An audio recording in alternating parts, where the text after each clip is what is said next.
Bienvenidos a la Iglesia Palabra Viva. Nuestra misión es hacer discípulos por medio de la palabra, para que vivan y den la vida obedeciendo y enseñando la voluntad de Dios, que es Jesús. Buenos días, bienvenidos al Seminario de la Voluntad de Dios. Estamos en el cuarto semestre, comenzamos el cuarto semestre, estamos en la clase 41, es la primera clase del cuarto semestre que tiene 12 clases y vamos a estar entonces ya culminando con esta temporada de este seminario que comenzamos y llevaremos a su fin.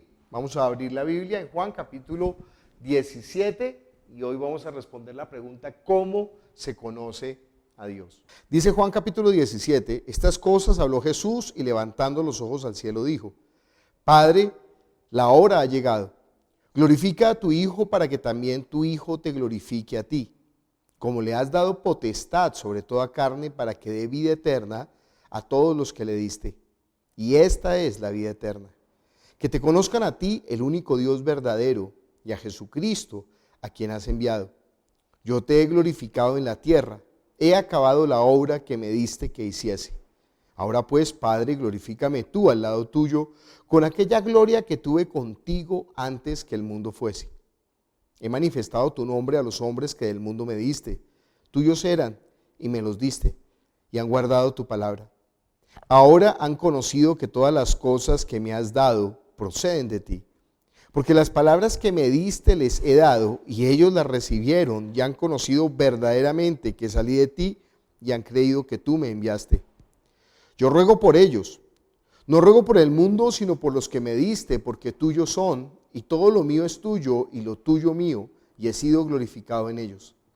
Y ya no estoy en el mundo, mas estos están en el mundo, y yo voy a ti, Padre Santo, a los que me has dado, guárdalos en tu nombre, para que sean uno, así como nosotros. Cuando estaba con ellos en el mundo, yo los guardaba en tu nombre, a los que me diste yo los guardé. Y ninguno de ellos se perdió, sino el hijo de perdición, para que la escritura se cumpliese. Pero ahora voy a ti y hablo esto en el mundo, para que tengan mi gozo cumplido en sí mismos. Yo les he dado tu palabra, y el mundo los aborreció, porque no son del mundo, como tampoco yo soy del mundo. No ruego que los quites del mundo, sino que los guardes del mal. No son del mundo, como tampoco yo soy del mundo. Santifícalos en tu verdad. Tu palabra es verdad. Como tú me enviaste al mundo, así yo los he enviado al mundo. Y por ellos yo me santifico a mí mismo, para que también ellos sean santificados en la verdad. Mas no ruego solamente por estos, sino también por los que han de creer en mí por la palabra de ellos, para que todos sean uno, como tú, oh Padre, en mí y yo en ti, que también ellos sean uno en nosotros, para que el mundo crea que tú me enviaste. La gloria que me diste, yo les he dado para que sean uno, así como nosotros somos uno. Yo en ellos y tú en mí, para que sean perfectos en unidad, para que el mundo conozca que tú me enviaste y que los has amado a ellos como también a mí me has amado. Padre, aquellos que me has dado, quiero que donde yo estoy también ellos estén conmigo, para que vean mi gloria que me has dado, porque me has amado desde antes de la fundación del mundo. Padre justo, el mundo no te ha conocido, pero yo te he conocido, y estos han conocido que tú me enviaste. Y les he dado a conocer tu nombre, y lo daré a conocer aún, para que el amor con que me has amado esté en ellos y yo en ellos. Vamos a orar. Padre Celestial, nosotros te damos gracias por la palabra que es la verdad. Tu palabra es verdad, Señor. Y nosotros necesitamos conocerte, Señor, porque en eso consiste la vida eterna, en tener la comunión contigo, no por medio de nuestras propias elucubraciones, ni por medio de nuestros pensamientos o nuestras ideas o nuestro modo, porque no podemos, no alcanzamos, no nos sirve. Necesitamos conocerte por la revelación que tú has dado. Así que obra con poder, Padre Celestial. En este tiempo que sea tu palabra hallando lugar en nosotros para que conozcamos la verdad y la verdad nos haga libres. Padre Celestial, glorifícate en esta hora. Unge mis labios, dame la sabiduría, el conocimiento, el poder de la palabra, Señor, y manifiéstate con poder en esta hora. Te lo pedimos en el nombre de Jesús. Amén. Bueno, Juan 17 creo que es uno de los capítulos, imagínense, Juan, que tiene todos los capítulos claves, es uno de los capítulos más claves de Juan. ¿Cómo se conoce a Dios? ¿Cómo se llega a conocer a Dios? Nosotros tenemos que tener demasiado claro que Dios es el absolutamente otro.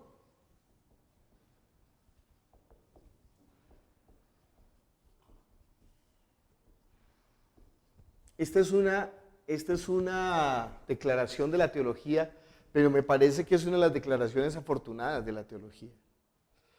Bueno, si usted no puede con la teología, entonces créale la canción de Jesús Adrián Romero que dice: no es como yo. ¿Sí? Dios es el creador, nosotros somos criaturas. Dios es eterno, nosotros somos contingentes, estamos sometidos al tiempo y al espacio. Dios es el todopoderoso, nosotros somos débiles como polvo. Los planes de Dios no son nuestros planes, su pensamiento no es nuestro pensamiento, su mente no es nuestra mente.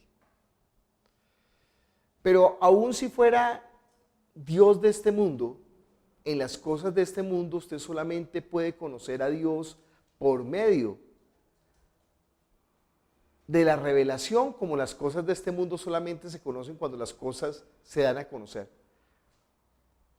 Si usted se encuentra con una persona desconocida, pues usted trata de relacionarse, y si la persona se cierra y no quiere darse a conocer, pues olvídese, usted no tiene forma de conocerla. Podrá saber un poco de su entorno, podrá saber un poco de su cultura, podrá saber un poco, pero de la persona en sí, si ella no abre su corazón, olvídese, usted no tiene acceso a eso. A no ser que usted escarbara dentro de sus cosas y encontrara un diario privado y empezara a leer el diario, y ahí usted encontraría qué es lo que había en su corazón. Me encanta una película que es se llama Los Puentes de Madison. Tiene Oscar de la Academia.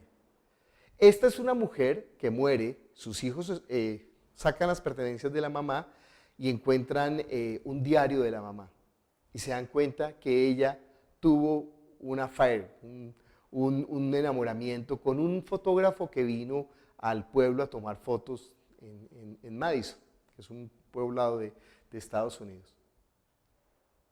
Ellos ni se les ocurrió jamás que su mamá pudiera pensar de una manera romántica o enamorada, porque la relación con su padre era muy, muy fría. Y cuando abren el diario y empiezan a leer las palabras de la mamá, se sorprenden de conocer. Era la mamá, pero no conocían esa faceta de la mamá. Y así le pasa mucho a los papás con los hijos, ¿no? Cuando ya saben la verdad de los hijos, ¡ay, pero yo no sabía quién era mi hijo! Sí, los papás no saben quién es el hijo. Bueno, eso hablando de personas de este mundo. Con Dios, mire conmigo Juan capítulo 1. Esa es una palabra clave en Juan. ¿Qué palabra? Voy a escribirla acá. Conocer. Si está ahí, sí, ahí sale en la pantalla. Mire Juan capítulo 17, Juan capítulo 1, versículo 18. Dice: a Dios nadie le vio jamás, el unigénito Hijo que está en el seno del Padre, Él lo ha dado a conocer. Esta es la palabra. Pero ojo, le he hablado tantas veces que usted no piense en el conocimiento como en adquirir datos intelectuales. Ese es el conocimiento griego. En la forma como está hablando la Biblia, el conocimiento de la Biblia es la comunión, la relación, la intimidad que se establece con el otro. Bueno, pues hablar de intimidad con Dios antes de Cristo, eso era absurdo. Pero Él es el que nos ha abierto el camino para que nosotros podamos llamar a Dios Padre nuestro. Ese conocimiento a Dios nadie le vio jamás, nadie le vio jamás. Solamente el Hijo que es Dios, el Hijo que se rebajó, el Hijo que tuvo comunión íntima con el Padre, solamente Él y nada más que Él lo podía dar a conocer. Esto es lo que la Biblia, esto es lo que nosotros llamamos la revelación. Voy a colocar aquí esta palabra, al otro lado de conocer. ¿Por qué la colocó al otro lado? Porque Dios da la revelación. y nosotros hemos de conocerlo. La revelación de Dios ya está dada, la revelación de Dios se manifestó. ¿Y en dónde encontramos esa revelación? Aquí, en la palabra de Dios.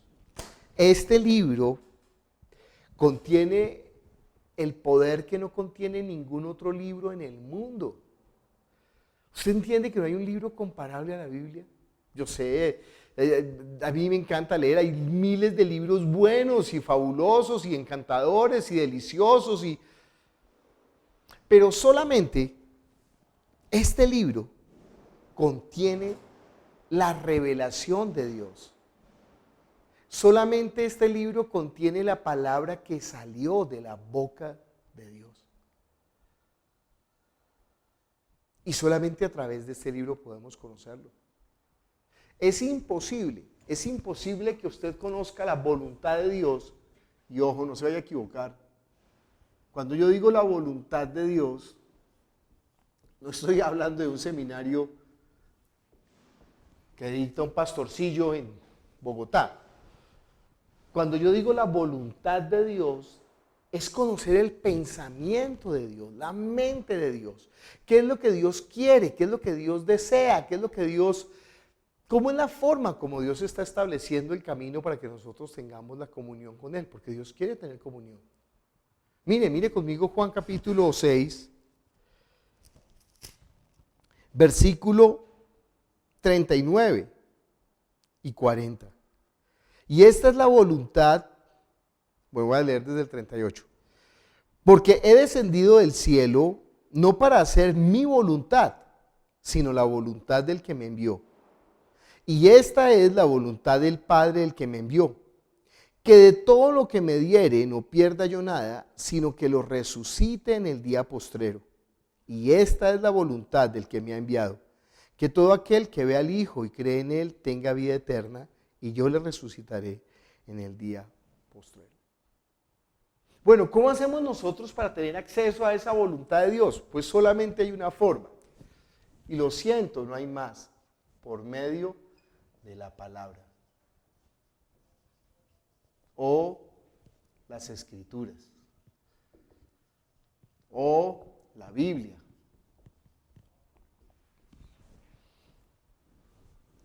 No hay otra manera.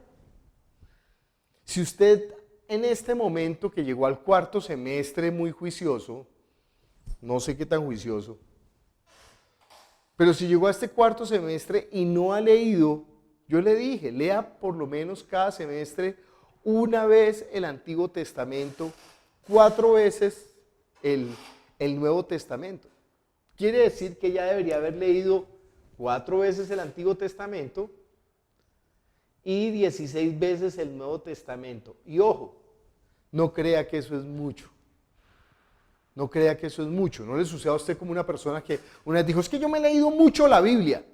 Y entonces yo le pregunté, ¿sí? ¿Cuántas veces se la ha leído? Me dijo, muchas veces. Le dije, sí, bueno, dígame de tapa a tapa, ¿cuántas veces se la ha leído usted? ¿Cuántas veces es muchas veces? Y me dijo, pues yo creo que más de 2. ¿Usted entiende qué significa eso? Yo creo que más de 2 significa que no se la ha leído ni siquiera 2 veces. De pronto una, pero déjeme decirle, una vez no es muchas veces. Mire cómo es cuando uno está conociendo a una persona y está enamorado. ¿Qué hace con esa persona? Puede pasar días enteros hablando, semanas enteras, meses enteros, años enteros. Las personas que han tenido esos noviazgos largos de 10 años saben cómo es eso. Y hablan, y hablan, y hablan. Y fuera de eso, cuando la persona enamorada va a la casa del otro, donde la familia pide que le saquen el álbum de fotos y se pone a ver las fotos y que le expliquen quién es quién y cómo estaba y qué hizo en esa época. ¿Sabe por qué? Porque está enamorado, porque anhela conocerlo, porque desea conocerlo. Las personas que se enamoran de los temas de este mundo. Entonces de la política, bueno, en Colombia hay un problema, ¿no? Todo el mundo es político, pero nadie sabe nada de política. Todo el mundo es abogado, pero nadie sabe nada de derecho. Todo el mundo es especialista en enfermedades, pero nadie sabe nada de medicina. No saben, inventan, especulan, repiten lo que oyeron, pero no van a la fuente, no miran más allá, son ciegos, guías de ciegos.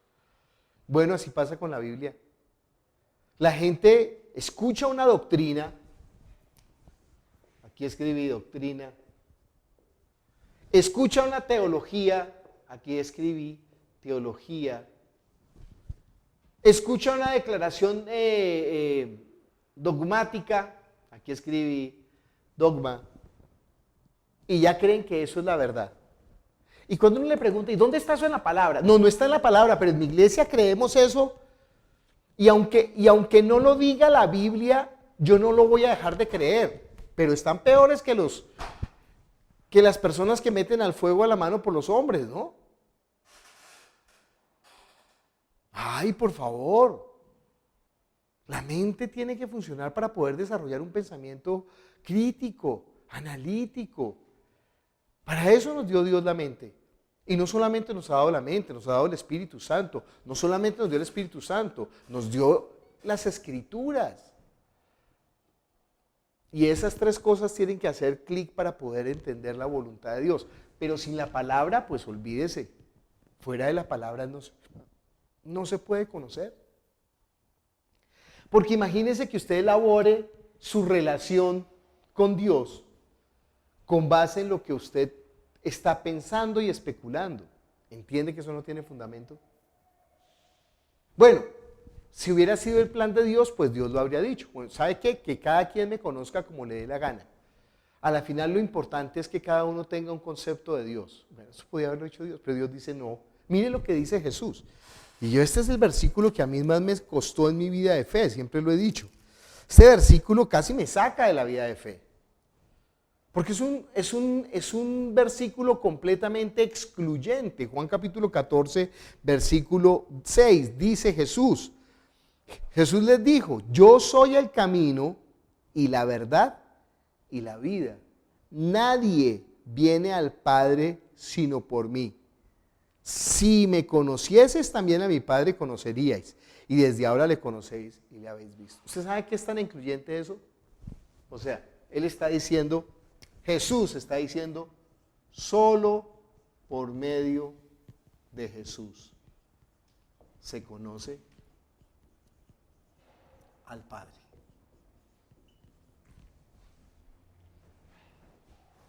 Y claro, uno en su tontería humanista pues está pensando, no, pero todos los caminos, pues como he escuchado esa frase, ni siquiera usted la pensó, sino que la escuchó y la repite como un loro. No, es que todos los caminos conducen a Dios. No, Señor.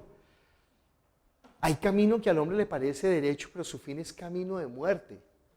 Imagínese que usted está pasando por una situación y entonces una persona, su pareja, le pregunta de usted a su mamá, o a su papá, o a su hermana, o a su tía, o a la empleada del servicio,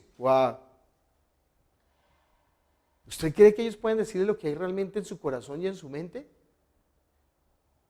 No, cuando uno se sienta con la persona y dice, oye, cuéntame, ¿por qué tomaste esta decisión?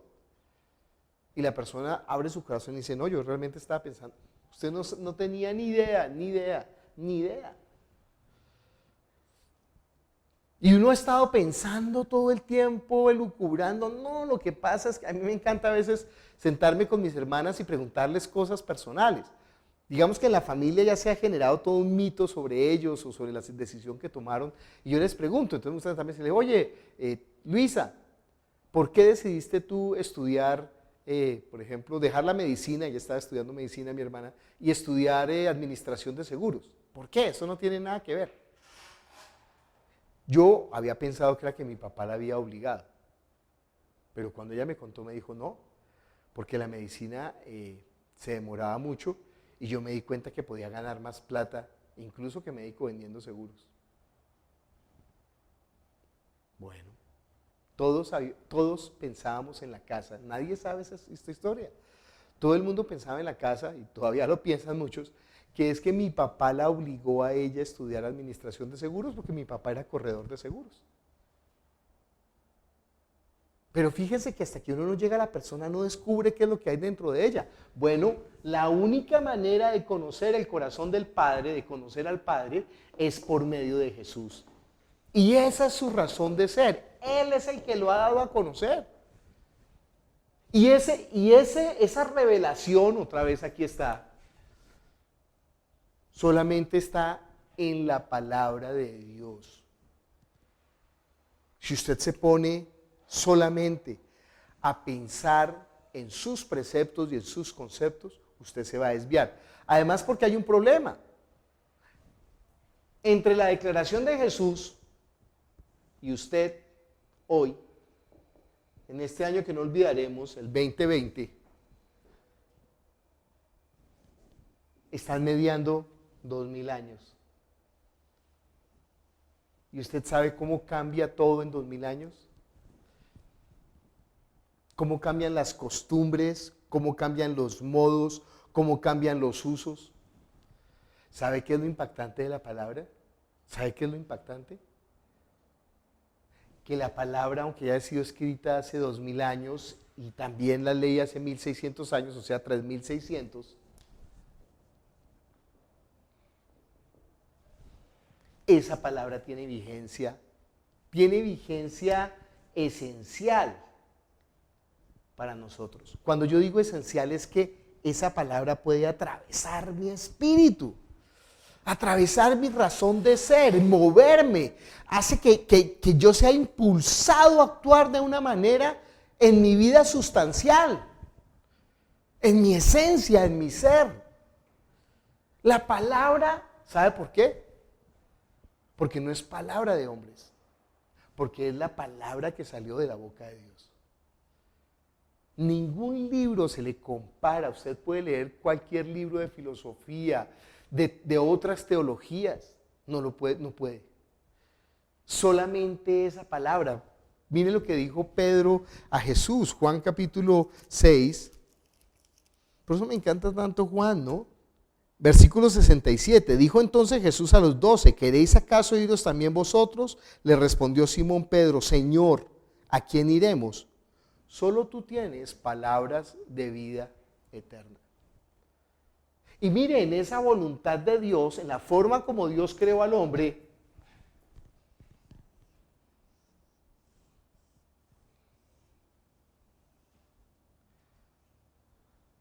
perdón el dibujo tan romántico, no me gusta ser tan romántico en las clases, dibujé un corazoncito, pero dice ahí que Dios puso eternidad en el corazón del hombre. Por eso el hombre, sobre todas las criaturas que habitan sobre la tierra, tiene sentido de la trascendencia.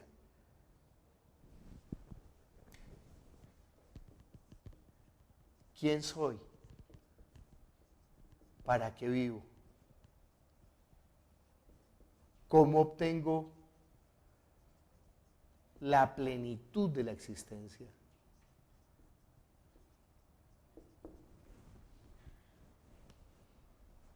Usted nunca va a encontrar a un delfín, que es un animal muy inteligente, con sus aleticas. Bueno, ¿y yo para qué vivo? ¿Cuál será el sentido de mi existencia? Es el hombre quien se pregunta esto. ¿Qué hay después de la muerte?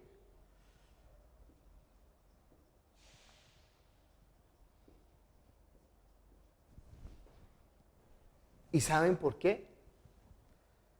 Porque Dios puso eternidad en el corazón del hombre. Para que el hombre sienta la necesidad, pero déjeme decirle, esa eternidad solamente está respondida por Jesucristo. Él es el único que puede llenar eso en el corazón del hombre. Él es la respuesta de Dios. Dios puso eso en el corazón para que el hombre sienta necesidad de buscar a Dios. Y fíjese, en todas las culturas que existen en el mundo, en todas las culturas, el hombre siempre está buscando a Dios. ¿Quién es Dios? ¿Cuál es la trascendencia? ¿Cuál es el sentido de la existencia? ¿Quién soy? ¿Para qué vivo? ¿Cómo? Imagínense, estas preguntas son las preguntas eternas del hombre en las cuales la mayoría jamás las responde. La filosofía no las puede responder. Y si usted lee la historia de la filosofía se está haciendo estas mismas preguntas. Y esas preguntas que se hace la filosofía son las preguntas del hombre del común, del hombre de a pie, cuando en medio de este sistema malvado de pronto lo deja detenerse y pensar. Eso es lo que no quiere este sistema. Cuando la persona se sienta a pensar, a mí me encanta cuando los niños comienzan a hacerle esas preguntas a los papás. Papá, ¿quién soy? ¿De dónde vengo? ¿Qué pasa después de la muerte? Entiende que son las preguntas más honestas que nosotros podemos hacer. Y la única respuesta está aquí, en Jesucristo. Y la única manera de conocer esa respuesta es por medio de la palabra de Dios. No hay otra manera, no hay otra forma. Dios se reveló, ese es el punto. Si Dios no se hubiera revelado, pues nada, no pasaría nada. Pero en el propósito de Dios, en el plan de Dios está darse a conocer. Y en ese darse a conocer hay una pedagogía de Dios. Hay un trasegar, hay un camino que Dios permitió que el hombre pase para que cuando Dios se revelara, el hombre pudiera tenerlo claro. Pero si nosotros no entendemos que hay un camino o que hay una, voy a escribirlo acá, pedagogía.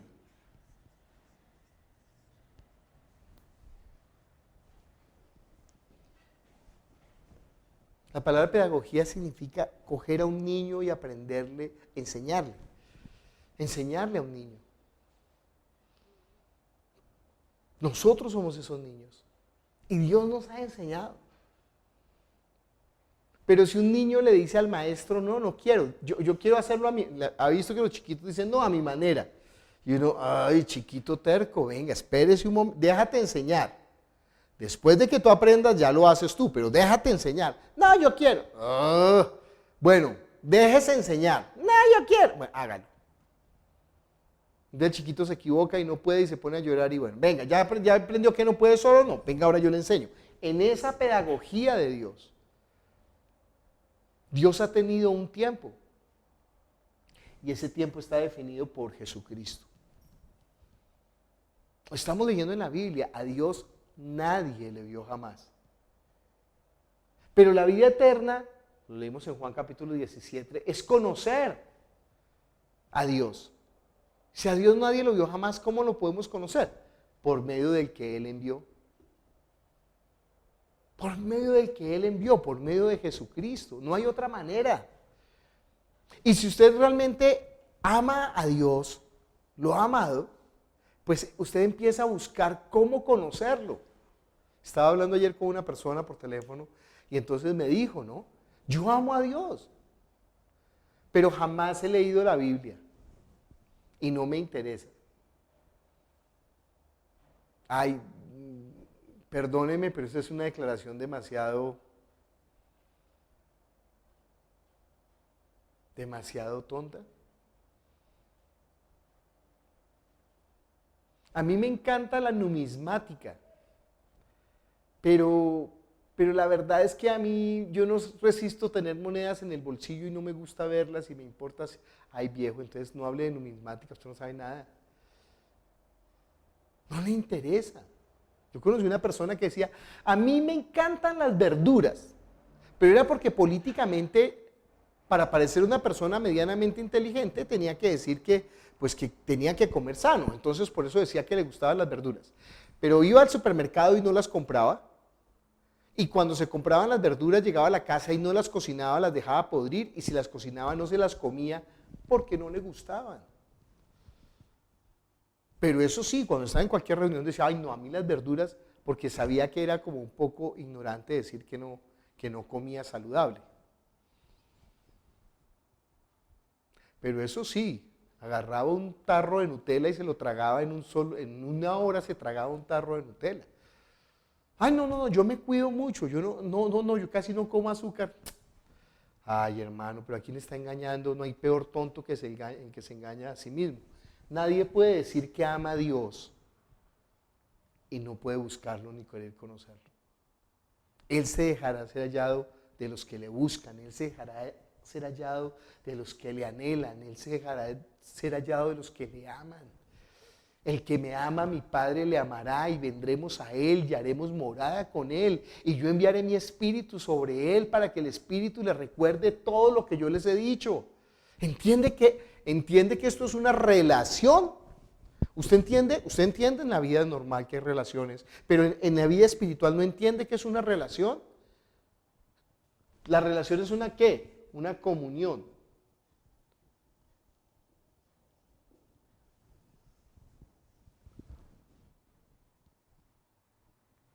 Esto viene de dos palabras, de común, o sea, tienen un lugar igual, y unión. Se encuentran en ese lugar. ¿Usted sabe dónde ocurre el encuentro en ese lugar en el hombre y Dios? Aquí, en Jesucristo. Porque era el hombre y era Dios. Y Dios, ¿qué? Se hizo hombre. Y nos habló en nuestro lenguaje.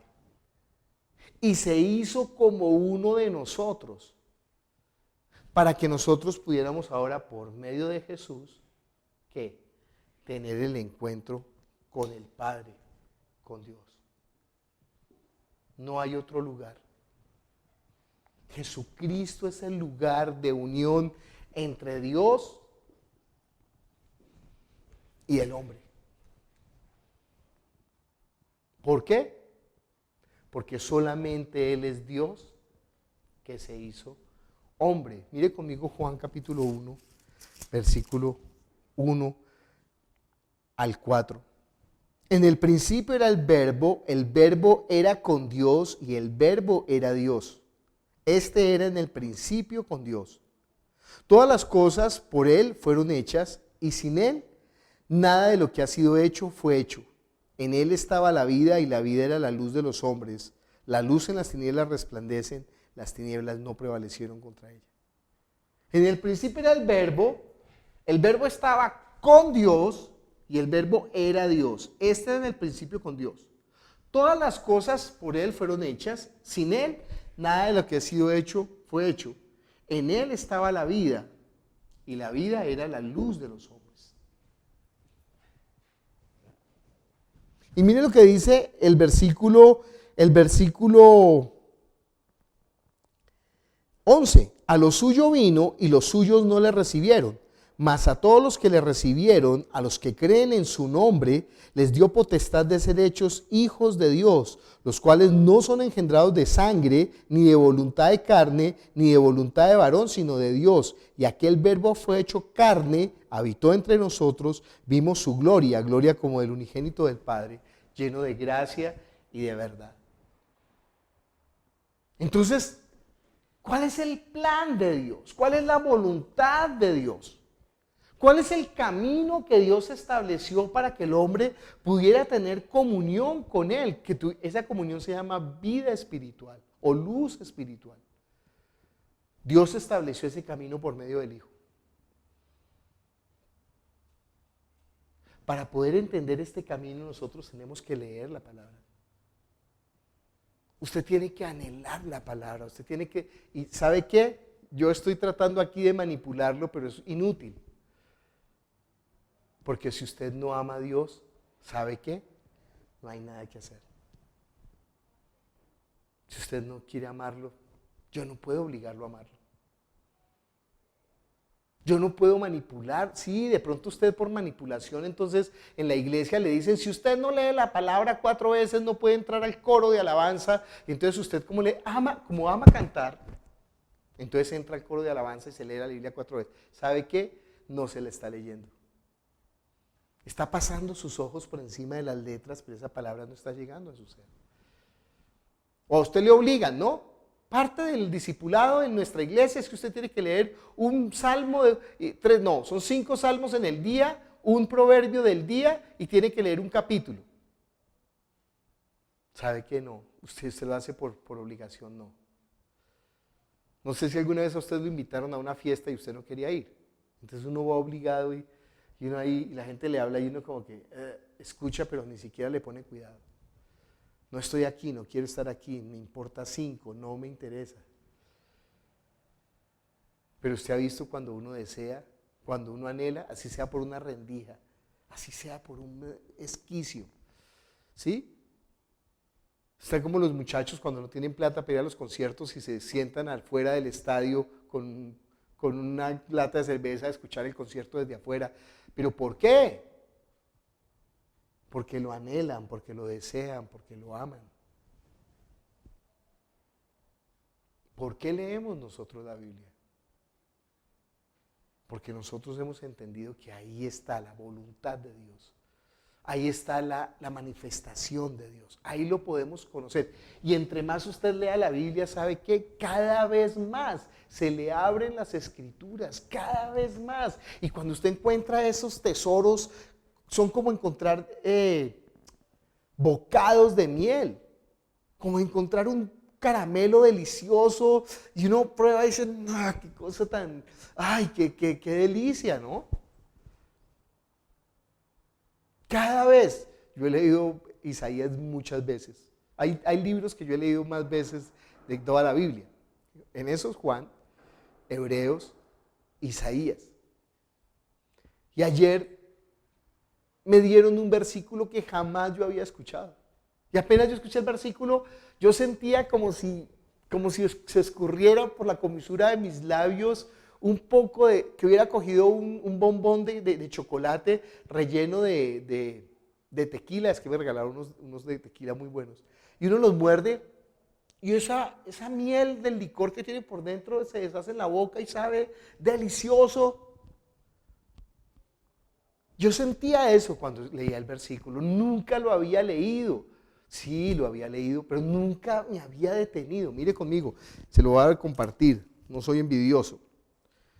No soy envidioso. Todo lo que aprendo lo doy. Isaías capítulo 40. ¿Cómo así? Todo lo que aprende, usted está aprendiendo. Pues viejo, si alguien no está aprendiendo en la vida de fe, salga corriendo. Si alguien le dice que ya se la sabe todas, es anticristo. Nadie se la sabe todas.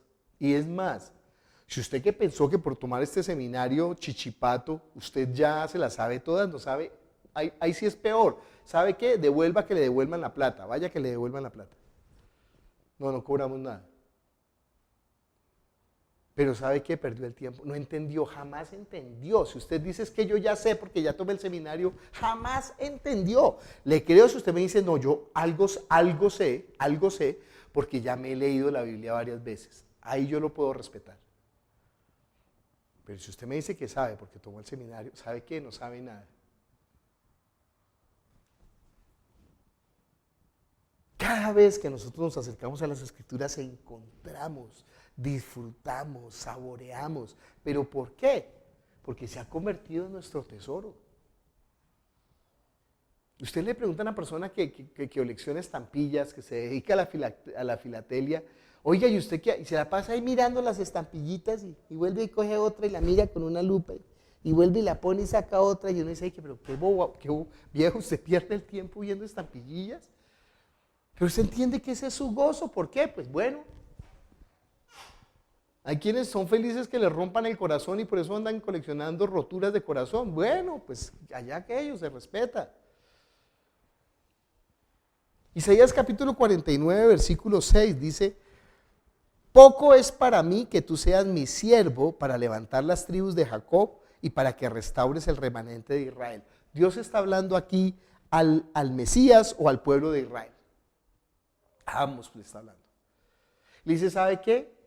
Yo no lo llamé solamente a usted para que rescate al pueblo de Israel. Y lo dice, para mí es poco, eso es nada, eso es una obra insignificante. Salvar a Israel sería insignificante.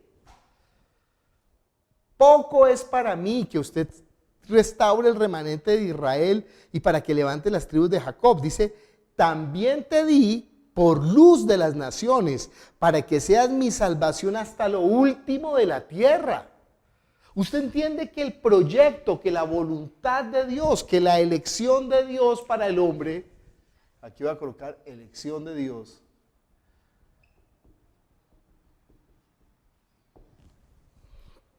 es que el hombre se salve, que el hombre tenga comunión con Él. Dios anhela, Dios quiere, Dios no quiere que ninguno perezca. Y entonces, ¿por qué perecen tantos? Ay, perdón que le dañé la predestinación, ¿no?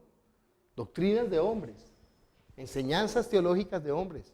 No hay predestinación en cuanto a que Dios escoge quién se salva o quién no, sino que Dios, el anhelo del corazón, la elección de Dios es que toda la humanidad sea salva por medio de Jesucristo.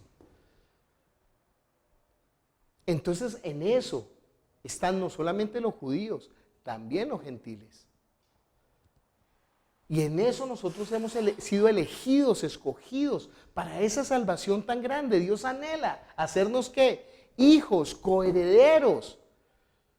Que se nos llene este hueco que teníamos en el corazón, que sepamos quiénes somos, hijos de Dios, que sepamos para qué vivimos, para adorarle a Él, para servirle a Él, que cómo obtenemos la plenitud de la existencia por medio de la comunión con Él y el conocimiento. ¿Qué pasará después de la muerte? Pues que la muerte física solamente es un momento, pero nosotros tenemos la eternidad con Él.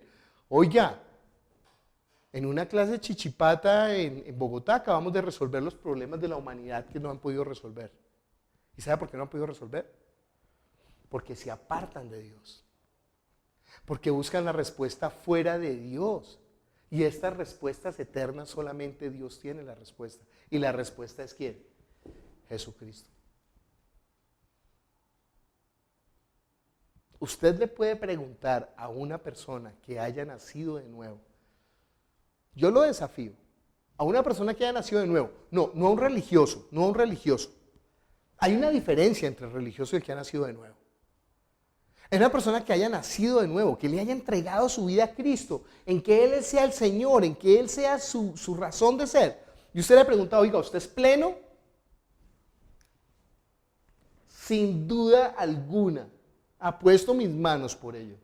Él le va a decir, sí, Jesús es la plenitud de mi existencia.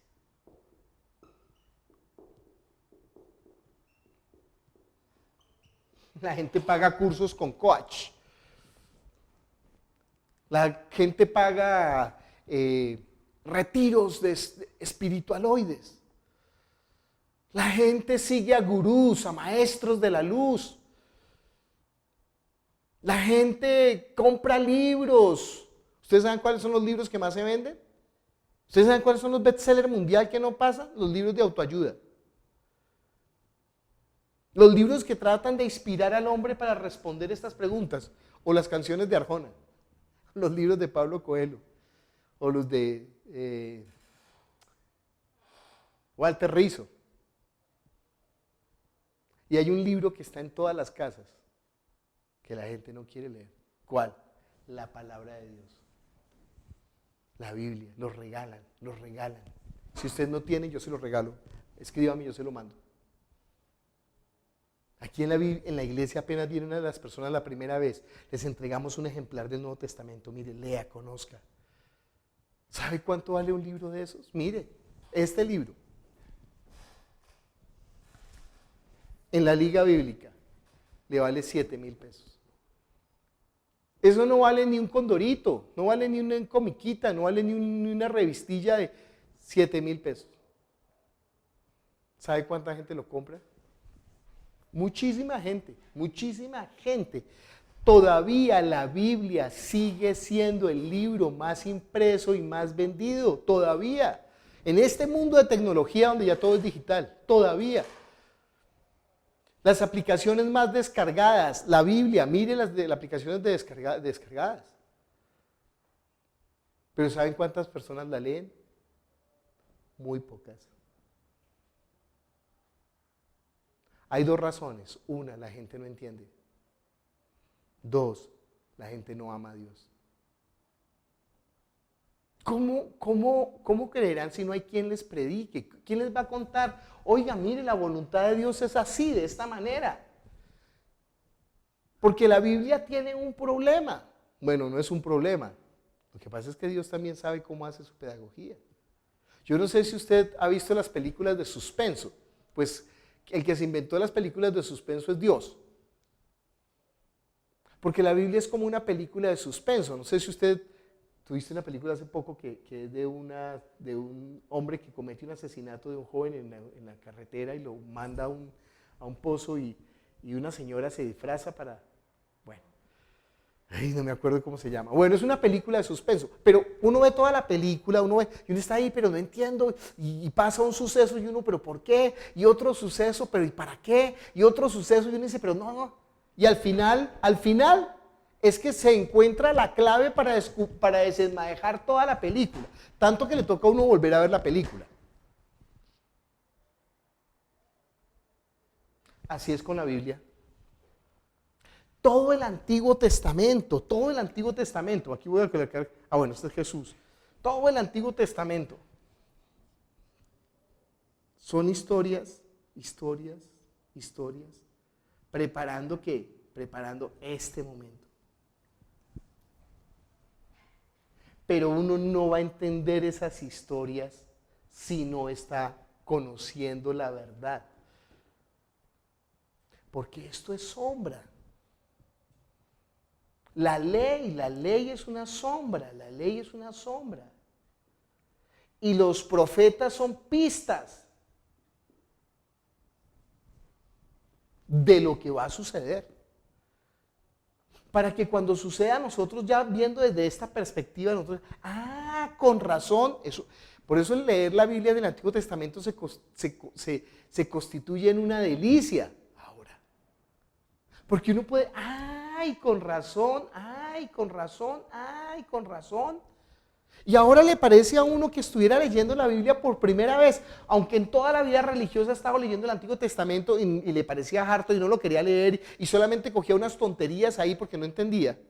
Cuando ahora lee desde la voluntad de Dios, uno dice, mire lo que encontré, ya no necesita que nadie le diga conoce al Señor, porque todos me conocerán. ¿Por qué? Porque la clave de la Biblia se le abrió. ¿Por medio de quién? De Jesucristo. Él es la clave de la palabra. Él es el que nos revela todas las cosas.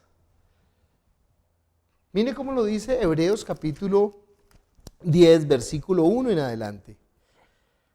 Dice, porque la ley, teniendo la sombra de los bienes venideros, no la imagen misma de las cosas, nunca puede, por los mismos sacrificios que se ofrecen continuamente cada año, hacer perfectos a los que se acercan. La ley jamás puede hacerlos perfectos. Yo quiero leerle otra versión, Nueva Biblia Latinoamericana.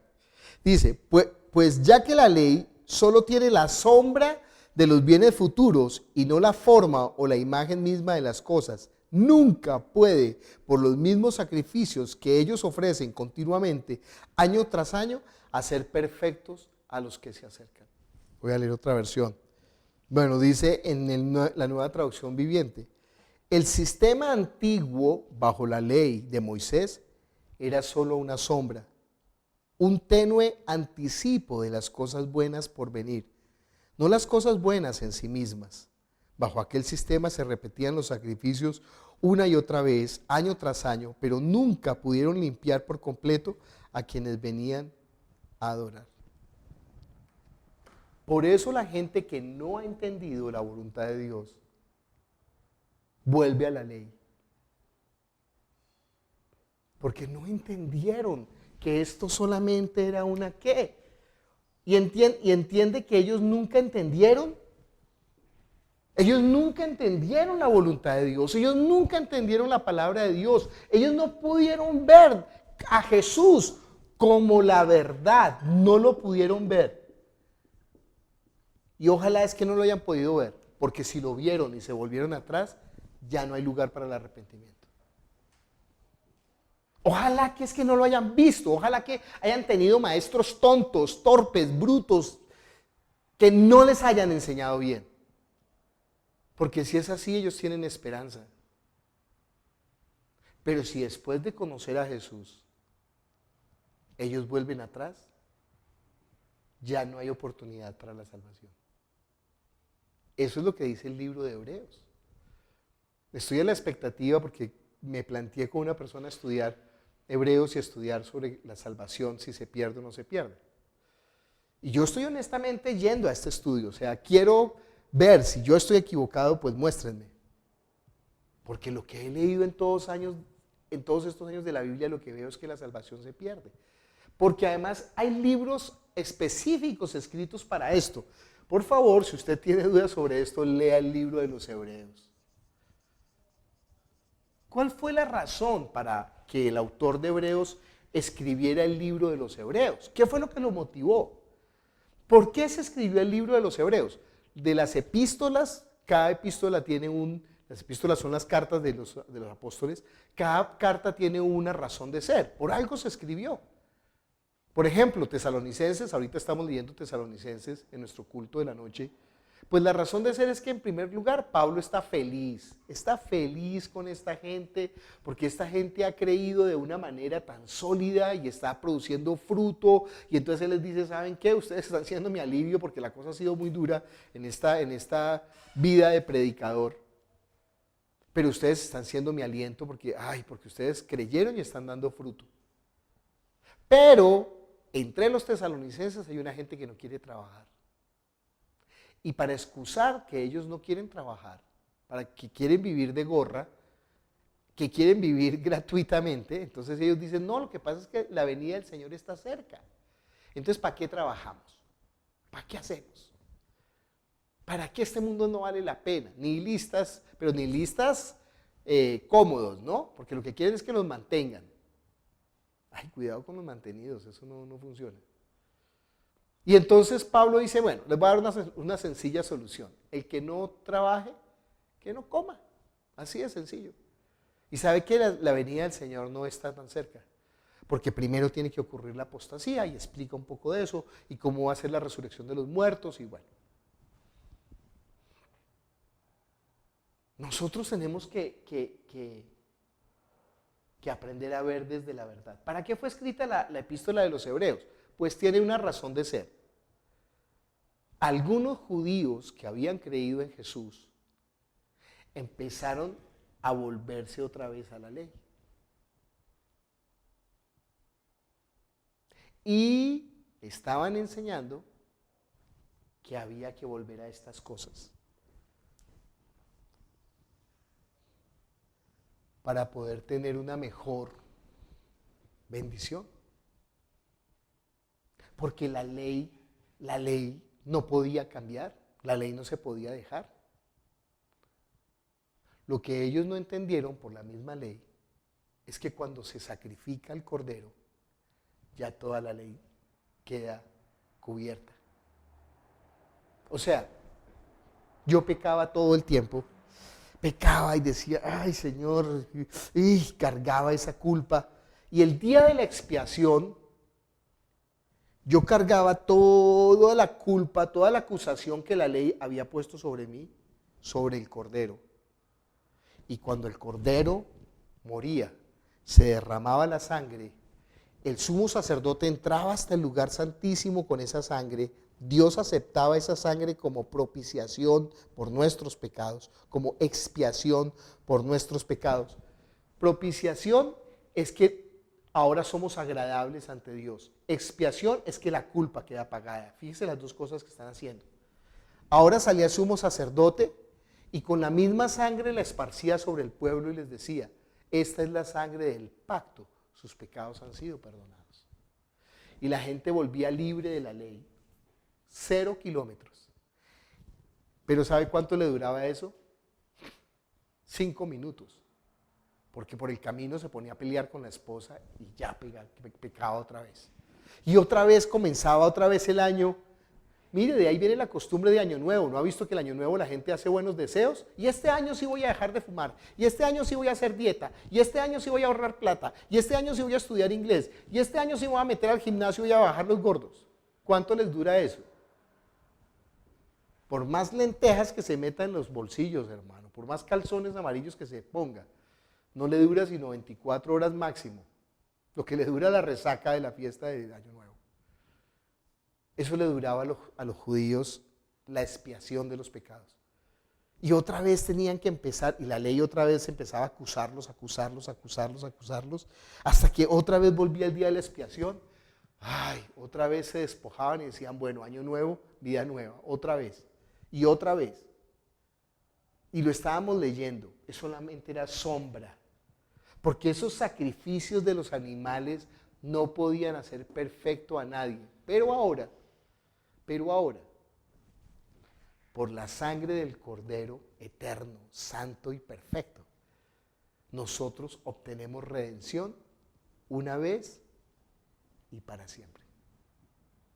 No, conoceréis la verdad y la verdad os hará ¿qué? ¿Entiende?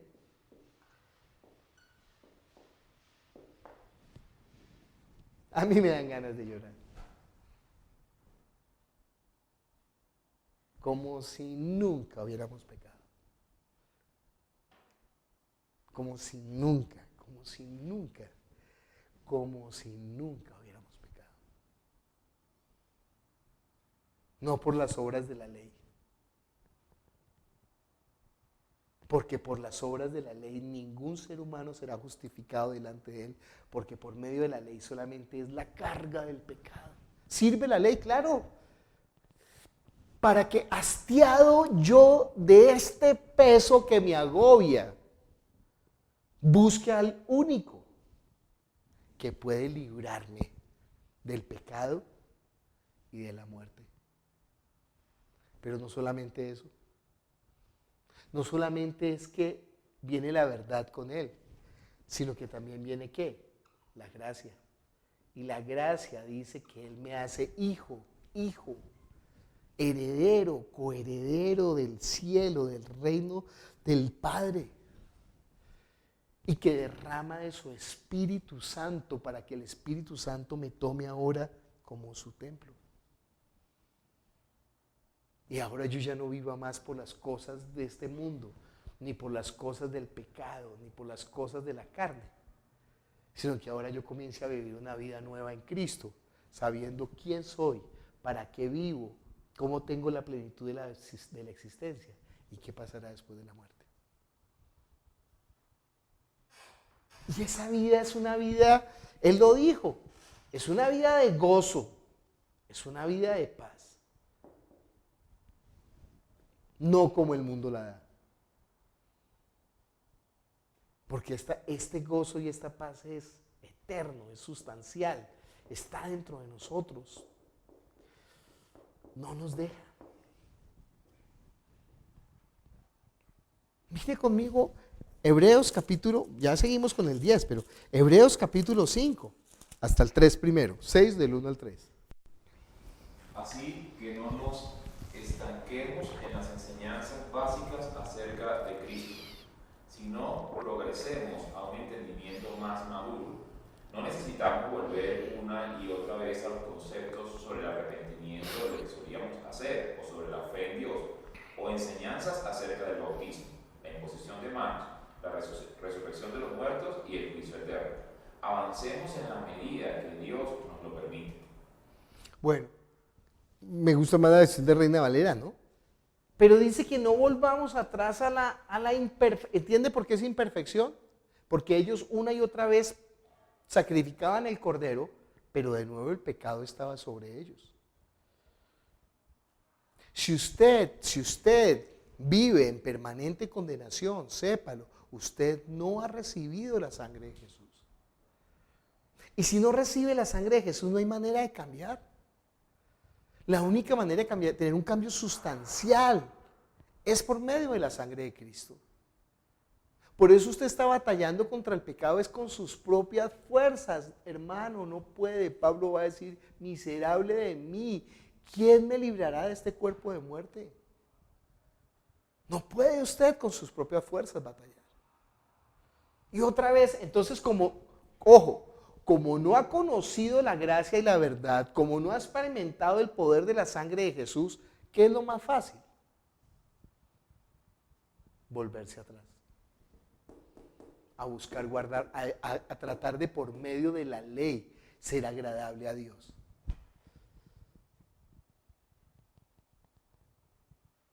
Y resulta que por medio de la ley ningún ser humano será justificado delante de Dios, porque por medio de la ley solamente es el conocimiento.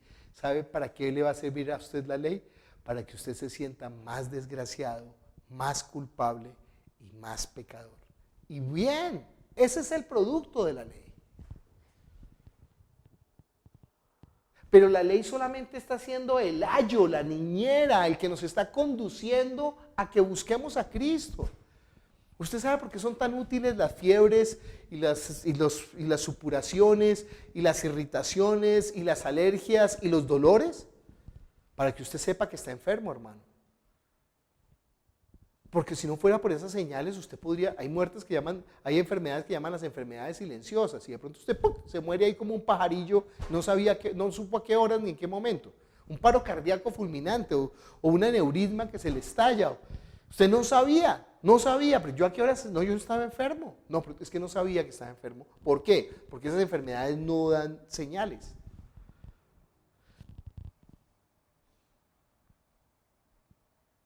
Pero la fiebre, el dolor, el sarpullido, lo que están mostrando es que usted tiene una infección, que usted está enfermo, que algo no está funcionando bien. Pero el hecho de la infección y el sarpullido, bueno, usted tiene infección, tiene fiebre, eso no lo está sanando, eso no lo va a sanar.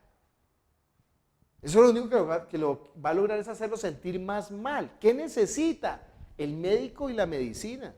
El médico y la medicina es Jesús. Y cuando esa medicina entra a usted, sabe que ya no tiene esto ya no tiene poder sobre su vida. Usted ha sido libre. Conoceréis la verdad y ¿qué? Y la verdad os hará libres. Pero esa verdad solamente es por medio de Jesús. Usted tiene que conocerla. O sea, usted no tiene solamente que, no, es que yo tomé el seminario. No, hermano, lea la palabra. Para que esa palabra se vuelva vida en usted. Como le dijeron los hombres de Samaria a la mujer que encontró Jesús en el pozo de Jacob. Ellos le dijeron, ya no creemos solamente por la palabra que tú nos dijiste, sino porque nosotros mismos lo hemos visto y lo hemos oído. Y sabemos que Él es el Cristo. Como dijo Job, de oídas te había oído. Pero usted tiene que verlo. Usted tiene que experimentar. ¿Sabe qué? Mire, el mundo enseña que los mediocres no logran nada en el mundo. Un mediocre no logra nada. Para usted lograr nada, usted tiene que esforzarse más que el común. ¿Usted ha visto esa gente que saca adelante una carrera que no tiene los recursos en su casa? Y le toca trabajar en el día y por la noche estudiar. Y en la noche y sostener en la clase los ojos abiertos con palillos para poder poner atención y graban las clases. Y mientras están trabajando, mientras se desplazan en el transporte, escuchan la clase y repasan. Y sí, pero esos son los mejores profesionales, se lo aseguro. Más que los que están al frente tomando cerveza todo el día porque para eso le pagan los papás la universidad cara a los hijos, para que se vayan a tomar cerveza y a consumir droga. Pero la gente mediocre no va a lograr. Bueno, en el reino de los cielos es igual. Usted tiene que buscar, anhelar, desear. Entre más usted lo conozca, en primer lugar, su espíritu va a estar más vivificado. De su interior van a correr ríos de agua viva. Y si de su interior corren ríos de agua viva, ¿sabe qué? Usted no va a tener que hacer ningún esfuerzo para evangelizar, ningún esfuerzo para contar de Jesús, ningún plan de acción para ver cómo. Alguien decía, pero es que ¿por qué no obligamos a la gente a predicar en la iglesia? Porque eso no se puede obligar, hermano. Eso tiene que nacer del corazón. Eso tiene que ser la motivación. ¿Quién puede obligar a otro a amar? Nadie. Nadie. Están como las mamás esas que le están buscando marido al hijo, a la hija. Y entonces, ay, pero quiéralo a él que tiene plata. Y entonces, pero es que no me gusta, mamá, me gusta el hippie marihuanero ese que me lleva a consumir drogas y me tatúa. Ah, bueno. No la puede obligar a que lo ame. Nosotros no podemos obligar a que usted ame a Jesús. Si usted no lo ama, el evangelio no es para usted. Ojo, yo entiendo que por estar en la carne nosotros sí tenemos una lucha. Claro que la tenemos. ¿Usted cree que yo me levanto todas las mañanas feliz silbando para orar? No, las cobijas tienen uñas y me atrapan y me dicen 5 minutos más. Y yo, no, pero es que yo soy el que prendo el computador y hago la oración. No puedo. 5 minutos, 5 minutos. Se peina rápido y no se peina. Por eso a veces me ven despelucado, ¿no? Pero ¿sabe qué? Cuando me levanto y comienzo a orar, y yo comienzo a decir, Padre nuestro que estás en los cielos, es mejor que el mejor de los sueños. Es lo mejor. Y digo, ay Señor, gracias, gracias. Yo doy gracias a la vida del pastor que me enseñó a orar de madrugada. Se llama Omar Dávila, por eso lo quiero tanto. Una deuda eterna con él. Y él me dijo eso, estas palabras me las dijo él. Me dijo, ningún mediocre va a lograr algo diferente en su vida. Usted tiene que pasar el límite. Usted tiene que hacer algo más. Yo le confieso, para mí estudiar la palabra así no es un problema. Para mí es un deleite, para mí es una delicia. Yo soy bobo. Mi youtuber son teólogos. Entonces me la paso escuchando a los teólogos, me la paso leyendo, entro al baño y tengo ahí un libro y leo de teología, y leo la Biblia y escudriño. Para mí es deleite, es un placer, es un gozo. No hay nada que me guste más. Pero me cuesta orar. Me cuesta orar, no la oración en sí. El hecho de tener que levantarme en la madrugada. Sí, debería de orar a las 7 de la mañana. No es igual, yo no sé, no es igual. Me encanta una frase que dijo Ludo. No es que nosotros al levantar oramos, sino que nosotros nos levantamos para orar. Y eso hace un cambio completo. No es que nosotros vivimos una religión. Nosotros queremos, aunque nos cueste. Nosotros anhelamos y contra la carne luchamos y contra nuestras imperfecciones batallamos y a pesar de nuestras debilidades le decimos al Señor, Señor, toma nuestra vida. ¿Pero por qué? ¿Qué es lo que está produciendo eso? Esta palabra está produciendo eso. La fe viene por el oír y el oír por la palabra de Dios, hermano. Si usted tiene dificultades con leer la Biblia, aprenda a leerla, pues únase a los grupos que tenemos de estudio, tenemos 1000 grupos de estudio. Yo tengo estudio los lunes tenemos culto y oración, pero los martes tenemos grupos de estudio, los miércoles tenemos grupos de estudio, los jueves tenemos grupos de estudio, los viernes tenemos grupos de estudio. Y esa palabra cada vez es viva, esa palabra cada vez se está produciendo en nosotros. La persona que me enseñó ayer ese versículo no sabe cuánto la aprecié ayer por enseñarme ese versículo donde dice, es que yo tengo más que tú salves a Israel, es más, es ser luz a las naciones. Dios no está pensando en un poquito de gente, quiere que todos sean salvos, y esa es la elección que Dios dio para todo el mundo. Y esa elección está por medio de Jesucristo. Nosotros tenemos que determinar qué es lo que nosotros queremos hacer. Y si nosotros entendemos esto, vamos a entender cuál es la misión de nuestra vida. Es que no sé qué hacer con mi vida. Ay, yo quisiera que usted me regalara su vida para usarla, pero es que no puedo. Hoy estaba hablando con Ludo y le dije, yo ya entendí. Yo no puedo obligar a nadie a que haga. Yo me puedo solamente obligar a mí, lo que yo haga. Por eso voy a dar cuentas. Ay, pastor, pero es que deberíamos de hacer un grupo de estudio bíblico para los que les gustan las aves y entonces aprovechar, ir a mirar las aves y ahí predicarles el evangelio. Pues vaya y hágalo usted, hermano. Porque ellos proponen la idea, todos tienen una idea tan buena, pero no la quieren hacer. Todos quieren, pero no lo hacen. Bueno, yo soy como el hijo malvado, que el hijo al padre, no lo voy a hacer, pero lo hace. Y esa es la diferencia. No fueron los sacerdotes, no fueron los escribas, no fueron los fariseos los que buscaron a Jesús. Fueron las prostitutas, fueron los publicanos, fueron los pecadores. Y con ellos, Él construyó el reino de los cielos. ¿Usted sabe quién era Mateo, el que escribió el Evangelio de Mateo? Estoy enamorado de Mateo. Porque entiendo su esencia, entiendo su trasfondo. Mateo era un publicano, era un malvado de malvados, como decía Popeye, bandido de bandidos. Jefe de sicarios de Pablo Escobar. Bueno, el jefe de sicarios está en otro lado, pero bueno, este hombre era un malvado. Pero después de que recibió la verdad, ¿sabe qué hizo? Se dedicó a estudiar las escrituras, el Antiguo Testamento, la ley, los profetas. Y después escribió un libro para mostrarle a los eruditos, a los sabios, a los sacerdotes, por qué Jesús es el Cristo, el Hijo del Dios viviente. O sea, el Evangelio de Mateo no es para evangelizar a los que no conocen. El Evangelio de Mateo es para evangelizar a los que conocen la ley. Y lo vamos a ver en el estudio de Mateo. Por eso Jesús dice, yo no vine a abrogar la ley. Yo vine fue a cumplirla, porque Él es el Cordero de Dios que quita el pecado del mundo. El fin de la ley es Cristo para todo aquel que cree. Eso lo dice Pablo en Gálatas. ¿Usted no entendió eso? Usted se volvió atrás. Usted tomó por inmunda la sangre del pacto. Usted despreció al Cordero de la Gracia.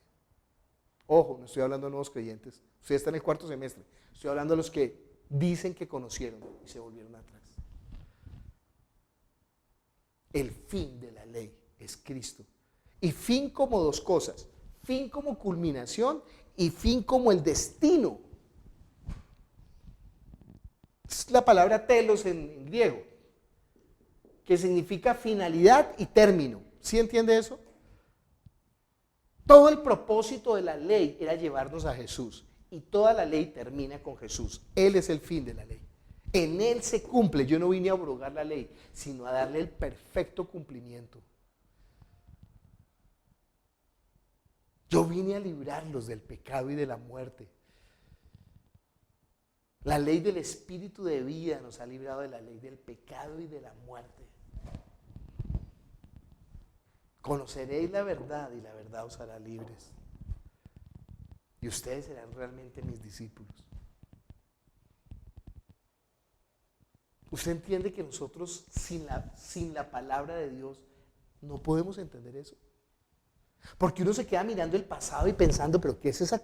¿Cómo así que una serpiente de bronce? ¿Cómo así que una serpiente de bronce? A mí eso me maravilla. Yo jamás hubiera pensado que la serpiente de bronce en un palo es una imagen del Mesías. Todo esto es sombra, todo esto es tipo, todo esto es analogía, todo esto es metáfora. No es la imagen misma de las cosas, no es la verdad, no es la verdad. Solamente eran las pistas. Por eso después de que ya conocemos el final, ahora podemos volver a repasar la película y volver a entenderla mejor. ¿Le ha pasado eso? ¿Ha visto una película y después cuando lo ve, no, ya entiendo? Sí, ahí hay como Matrix, como Insertion, como la película esta que te digo, ¿cómo se llama? 60 minutos o algo así.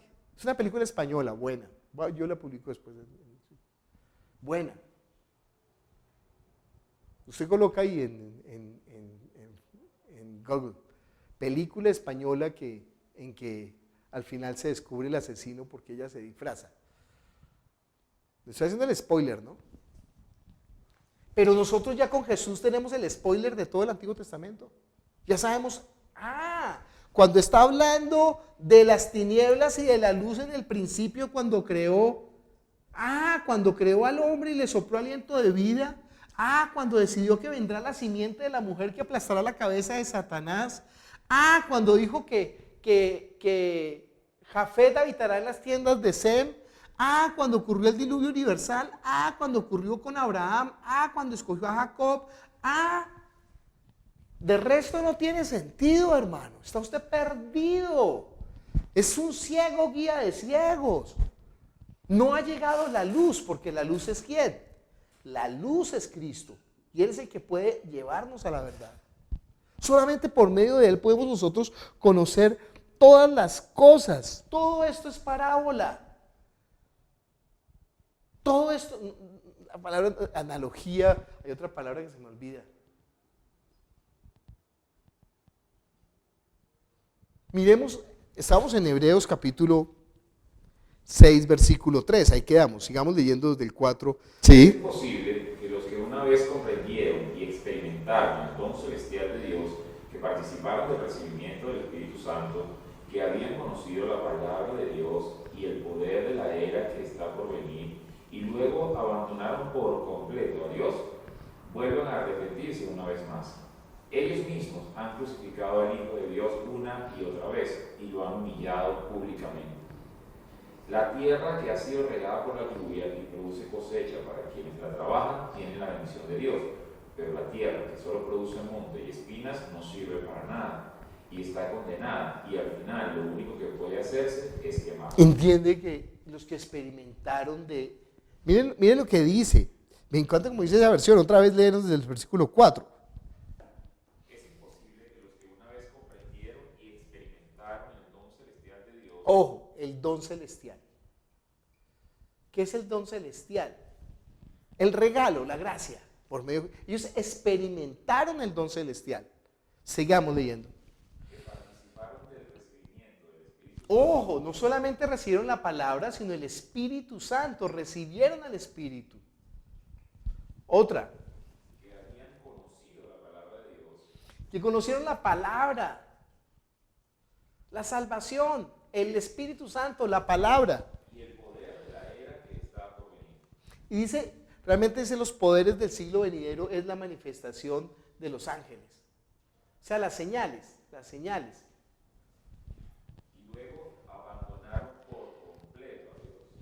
Entiende que, por eso digo yo que es mejor que los que se volvieron atrás no hayan conocido.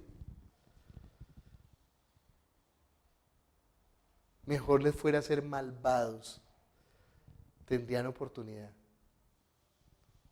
Pero si ellos conocieron y se volvieron atrás, yo oro por ellos, yo digo, Señor, que no hayan entendido. Te lo suplico, que yo haya enseñado mal y ellos no hayan entendido, te lo suplico. No hay nada que hacer, no se puede devolver el tiempo. Si ellos entendieron y se volvieron atrás, esto es la palabra de Dios. ¿Qué dice? El versículo 6 otra vez. Y luego abandonar por completo a Dios. Vuelvan al arrepentimiento una vez más. Ellos mismos han crucificado al Hijo de Dios una y otra vez y lo han humillado públicamente. Bueno, dice que es imposible. O sea, el desafío que yo tengo con la persona que estoy estudiando Hebreos es que tiene que mostrarme con la escritura que eso no es verdad. Porque para mí es demasiado claro. Sí, puede ser que yo esté equivocado, pero para mí es demasiado claro que si una persona ha experimentado y vuelve atrás, es imposible. Que vuelva, y dice, volviendo a crucificar a Jesús. De modo que él sí conoció de la salvación. Bueno, mire conmigo Hebreos capítulo 10, el versículo 12. Sí. Pero este sacerdote, Hebreos 10:12, pero este sacerdote, después de ofrecer un solo sacrificio por los pecados, que dura para siempre, se sentó a la diestra de Dios. Y ahora espera hasta que todos sus enemigos sean vencidos y vengan a ser como banquillo para sus pies. Porque con un solo sacrificio, Él justificó para siempre a los que están siendo santificados. Un momento. Entonces, Él ya se sentó en el trono. Él por eso dijo, cuando murió en la cruz, dijo, Padre, consumado es. Y Él nos dio a conocer al Padre. ¿Usted sabe qué hay después de Jesucristo? Nada. Porque Él nos está mostrando al Dios, nos está revelando a Dios. ¿Qué hay fuera de Dios? Ya después de Jesús no hay nada. Esta gente de pronto que vuelve atrás es porque quiere saber algo más, quiere por su morbo tener un conocimiento más elevado de la fe y lograr unos niveles superiores al resto de los mortales por medio del conocimiento secreto del griego, del hebreo. Ay, hermano, esa es la falsa ciencia, esa es la sabiduría animal, demoníaca que dice Santiago. No, esto es para los que son como niños. ¿Y sabe qué hay después de Jesús? Nada, Él es todo. ¿Sabe qué es lo único que predicamos en nuestra iglesia? Y eso espero que sea siempre. Solamente de Jesús. Hay gente que me ha venido atrevidamente a decir, ay pastor, usted debería de combinar la prédica. Tengo una persona que cada mañana antes de llegar a la iglesia me decía, pero es que usted debería de predicar de la ley. Usted debería de hablar de la conducta. ¿Usted sabe qué? Si Jesucristo no lo cambia a usted, no lo cambia nada. Si Jesucristo no responde estas preguntas a usted, nadie las va a responder. Si Jesucristo no es la razón y la plenitud de su existencia, no lo va a hacer una persona, ni sus hijos, ni su esposo, ni el trabajo, ni el dinero, ni una finquita, ni coleccionar estampillas, ni la rumba. Nada. Solamente Él es la respuesta. Por eso en la iglesia cristiana solamente hablaremos de Jesús. Y lo predicaremos a Él. De las 1000 maneras en que podemos predicarlo. De las 1000 maneras.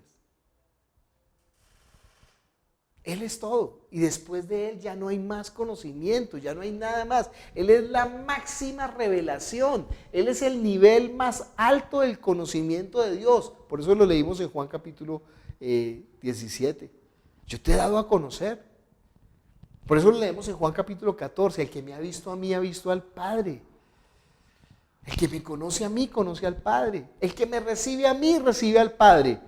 El que me tiene a mí, tiene la vida eterna. El que me tiene a mí, tiene la gracia, la verdad. El que me tiene a mí, en su interior viene a morar el Espíritu Santo, tomándolo como su santo templo.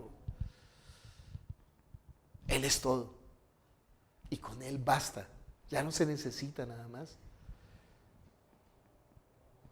Sigamos leyendo en Hebreos. Tal como nos dice el Espíritu Santo por haber dicho, este es el pacto que haré con ellos más adelante, dice el Señor. Pondré mis leyes en sus corazones y las escribiré en sus mentes. Entonces añade, nunca más me acordaré de sus pecados e iniquidades. Después de estar libres de tales cosas, las ofrendas por el pecado ya no son necesarias. Ahora tenemos esta seguridad, hermanos y hermanas, de poder entrar al lugar santísimo por la sangre de Jesús, por medio de su vida y muerte. Él abrió a través del velo que nos lleva hacia Dios una nueva forma de vivir. Siendo que tenemos este gran sacerdote que está a cargo de la casa de Dios, acerquémonos a Dios con mentes sinceras y plena confianza. Nuestras mentes han sido rociadas para purificarlas de nuestros malos pensamientos y nuestros cuerpos han sido lavados y limpiados con agua pura. ¿Usted entiende que cuando dice que acerquémonos sinceramente es como somos, Señor? Así somos, ayúdanos. Obra y lo que tengas que cambiar, cámbialo. Y usted deje de transformar y cambiar, porque Él mismo va a escribir sus leyes en su corazón. La obra la hace Jesús, no la hace usted. Usted afánese, ¿por qué? Por permanecer en Él. Usted preocúpese, ¿por qué? Por buscarlo. Esfuércese, ¿por qué? Por permanecer, por estar en Él. Por tener la comunión, por conocerlo, por disfrutarlo, por vivirlo. Él va a hacer el resto. Es la obra del Espíritu Santo en usted. Sigamos leyendo. Así que aferrémonos a la esperanza de la cual les hablamos a otros, y sin dudar, porque el Dios que prometió es fiel. Pensemos en cómo podemos animarnos unos a otros a amar y a hacer el bien. No deberíamos desistir en cuanto a reunirnos, como algunos lo han hecho.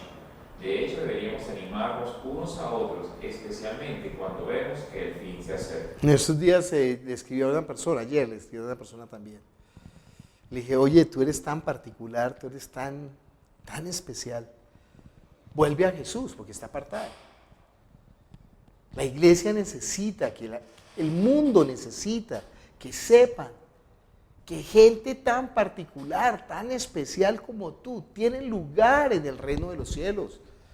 Me estaba mostrando el pastor Ludo las iglesias en Rusia. Y entonces gente con unos vestiditos que parecen angelitos y con la cara lavada y los hombres vestidos de negro con barbas y también haciendo poses de santo, pues la gente del común no quiere acercarse a Jesús porque piensan que es una secta horrorosa.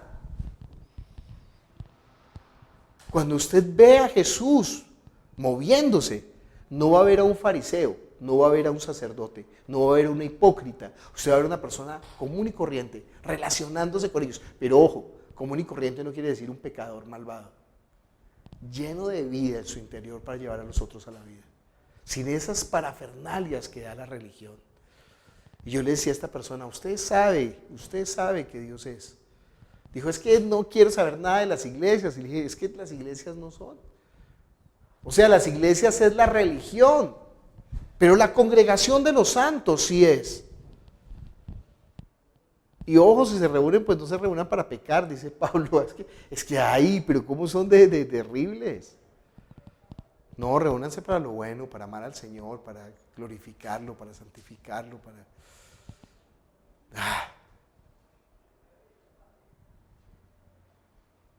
Todavía nosotros nos restringimos en muchas cosas como iglesia por culpa del qué dirán, pero que el Señor nos traiga más libertad y más conocimiento de Él y más profundidad y más descanso, más regocijo, más solaz, más beneplácito en Él como iglesia. Sigamos leyendo. Porque si seguimos pecando deliberadamente después de haber entendido la verdad, ya no queda sacrificio por los pecados. Lo único que queda es el temor, la espera del juicio inminente y el fuego terrible que destruye a los que son rebeldes con Dios. Quien rechaza la ley de Moisés es llevado a muerte sin misericordia, ante la evidencia de 2 o 3 testigos. ¿Cuánto más merecedores de castigo creen que serán quienes hayan pisoteado al Hijo de Dios, siendo que han menospreciado la sangre que selló el pacto que nos santificaba, considerándolo como ordinario y trivial, y que han abusado del Espíritu de gracia? Conocemos a Dios y Él dijo, me aseguraré de hacer justicia, le daré a la gente lo que merece. También dijo, el Señor juzgará a su pueblo. Cosa terrible es caer en manos del Dios vivo. Entonces imagínense, esto que está hablando Hebreos, en la casa de Hebreos, el versículo 10, el versículo 11, está hablando de esta gente que se volvió atrás a través de la ley a tratar de ser más santos. Eso lo dice en Isaías, le dice, nuestro camino es mejor que el tuyo. Nosotros somos más santos que tú. Sí. Bueno, estamos comenzando el 4º semestre. La única manera como se conoce a Dios es por medio de Jesús, y la única manera de tener la comunión con Jesús es por medio de la palabra, entendiéndola desde el punto de la voluntad de Dios, desde Jesús. Él es la explicación de todas las cosas. Por eso la gente divaga en el Antiguo Testamento, porque no está entendiendo. ¿Qué significa el arca? ¿Qué significa el cordero? ¿Qué significa la serpiente? ¿Por qué David? ¿Por qué Abraham? ¿Por qué José? ¿Por qué Isaías? ¿Por qué? ¿Qué hablaron los profetas? Todo está hablando de Él. Todo está hablando de Él. Así nos lo explicó en Lucas capítulo 24. Comenzando desde Moisés y siguiendo por todos los profetas, les explicaba en todas las escrituras lo que de Él decían. Entiende que las escrituras no están hablando de las situaciones coyunturales, particulares, momentáneas, sino que están hablando de Jesús, para que llegando nosotros a Jesús conozcamos al Padre, y para que conociendo al Padre tengamos vida eterna. Yo lo desafío. Si usted ha tomado este seminario solamente para tener un cursito más, tú y tus cursitos online, no le sirve. Tiene que leer la palabra, tiene que acercarse a Jesús. Y le aseguro que cuando lo conozca usted lo va a amar. No hay manera de no amarlo. Él es amable absolutamente. Padre Celestial, yo te doy gracias por tu palabra, que es la verdad. Ayúdanos para que este semestre produzca en nosotros la misión, el querer, el hacer, la vida. Solamente podemos hacerlo conociéndote, Señor. Ayúdanos, te lo pedimos en el nombre de Jesús. Amén. Nos vemos entonces la próxima semana en el siguiente capítulo del seminario.